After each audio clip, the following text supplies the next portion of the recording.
नमस्कार, आप सभी का हमारे चैनल जय गुरुदेव उत्तराखंड पर एक बार फिर से बहुत बहुत स्वागत है। आशा करते हैं कि आप सभी स्वस्थ होंगे। तो आइए लेकर चलते हैं आपको आज के अद्भुत क्रमांक की ओर। जैसे कि आप सभी ने आज के क्रमांक का विषय अवश्य पढ़ ही लिया होगा, तो आज आपको जानकारी मिलने वाली है महाराज जी के जो चमत्कारिक मुखमंडल है उसके विषय में। आज आपको कुछ ऐसे तथ्य बताएंगे जो आपको महाराज जी से जुड़ी जानकारी में तो वृद्धि करने हेतु सहायक होंगे ही होंगे, और इसके साथ साथ में महाराज जी को जानने के लिए महाराज जी से अपनी कोई भी बात जब उनके समक्ष रखते हैं तो इसमें भी आपको बहुत सहायता मिलने वाली है। अब पहला प्रश्न हम सभी के मस्तिष्क में यह उठ रहा है कि महाराज जी के मुखमंडल में आखिर कैसा रहस्य है और यह रहस्य इतना गूढ़ कैसे है। अब देखिए, महाराज जी के किसी भी छवि चित्र में यदि आप महाराज जी के दर्शन करते हैं, चाहे आप महाराज जी के विग्रह में महाराज जी के दर्शन करें या किसी भी प्रकार का कोई भी छवि चित्र यदि आपके पास उपलब्ध है, तो आपको मैं एक बात कहना चाहता हूं कि महाराज जी के प्रत्येक छवि चित्र में जब आप महाराज जी के दर्शन करते हैं तो महाराज जी के मुखमंडल में ऐसा एक चमत्कारिक तेज है, एक ऐसी ऊर्जा है महाराज जी के मुखमंडल पर। यदि आप महाराज जी को कुछ क्षणों के लिए हृदय से देखते हैं तो कुछ क्षण आप महाराज जी के चेहरे को देखिएगा, आपको एक ऐसा अद्भुत आकर्षण महाराज जी के चेहरे में दिखेगा जो कि आपको अपनी ओर स्वयं खींचना प्रारंभ कर जाता है।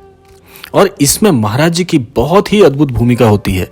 महाराज जी का दर्शन जब आप करते हैं तो आप समझ लीजिए कि महाराज जी की तरंगों के साथ आपके जीवन की प्रत्येक इंद्रियां, आपकी इच्छा शक्ति, आपकी मन की शक्ति और मन के अंदर जितने भी अनुभव हैं वे स्वयं महाराज जी की इंद्रियों से स्वतः ही जुड़ जाते हैं। ये इतना चमत्कारिक अनुभव होता है।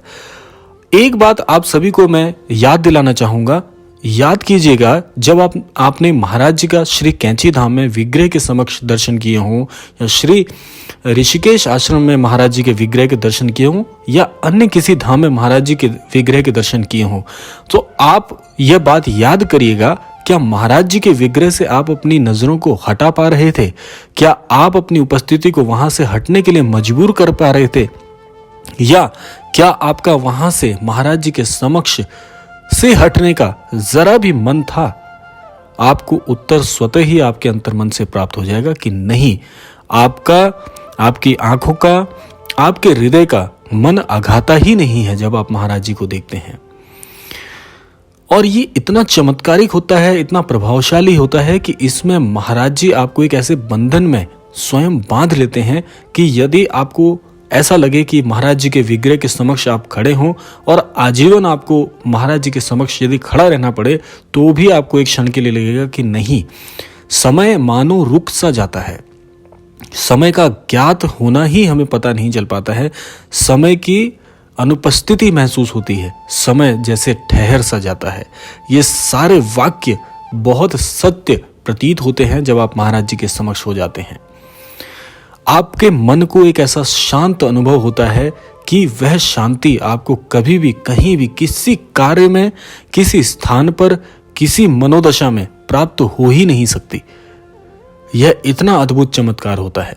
और महाराज जी तो स्वयं कहते हैं कि हम एक बार यदि किसी भक्त से या किसी भक्त का एक बार हाथ थाम लेते हैं फिर उसका आजीवन साथ नहीं छोड़ते। तो समझ लीजिए, महाराज जी के सानिध्य में जाने का आशय जन्म जन्मांतरों के लिए महाराज जी का पूर्ण रूप से स्वयं को समर्पित कर देना, जो कि बड़ा ही चमत्कारिक कार्य होता है।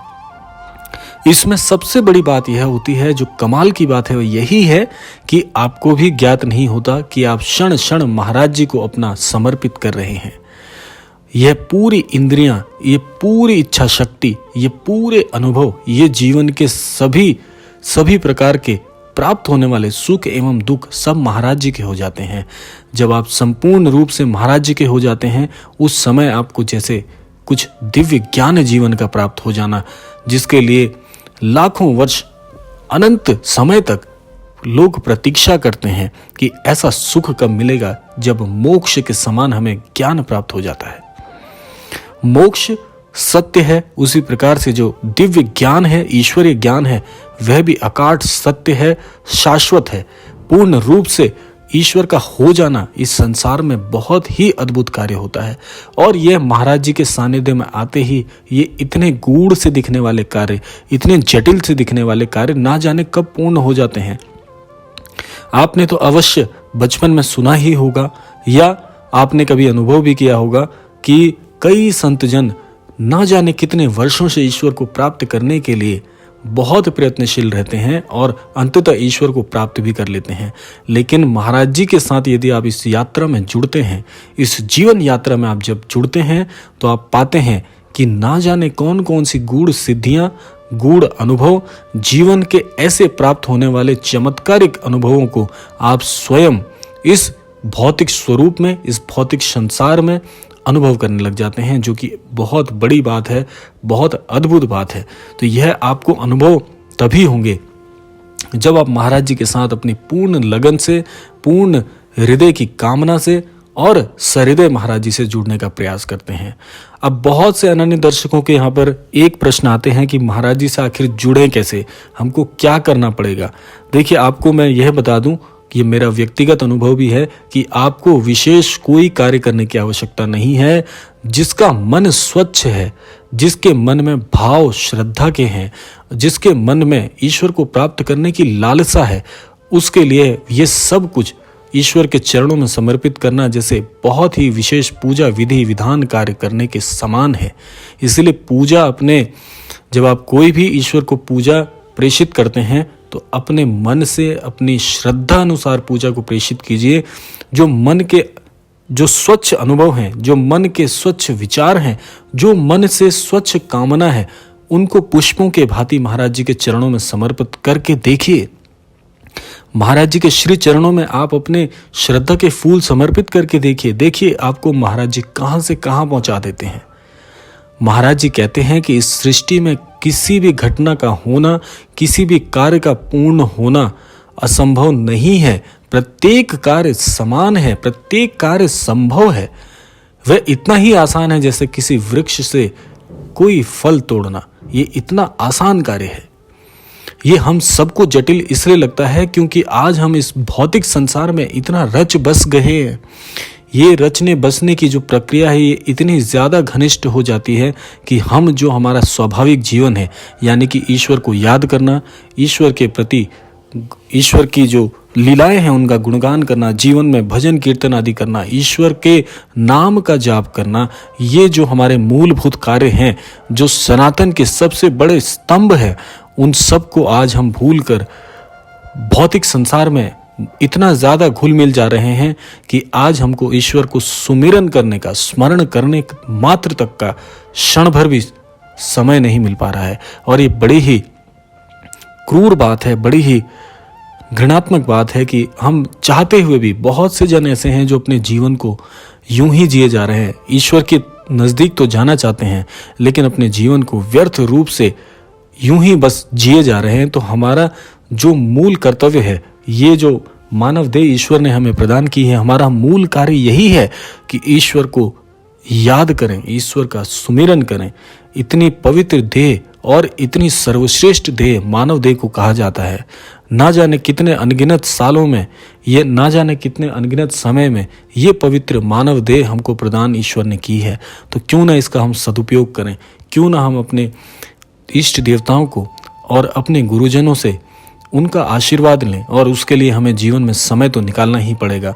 और यदि हम जीवन के चक्र को समझें तो आज जो समय यूं ही व्यतीत होता जाता है, जो आज हम यूं ही व्यर्थ कर जाते हैं, फिर हम मन से तो चाहते हैं कि थोड़ा समय और बीत जाए, अपने जीवन को अच्छी तरह से जी लें, उसके बाद ईश्वर को याद करेंगे। तो एक बात याद रखिएगा कि वह कल जो आप सोच रहे हैं कि कल आएगा, वह कल सही मायने में कभी नहीं आता।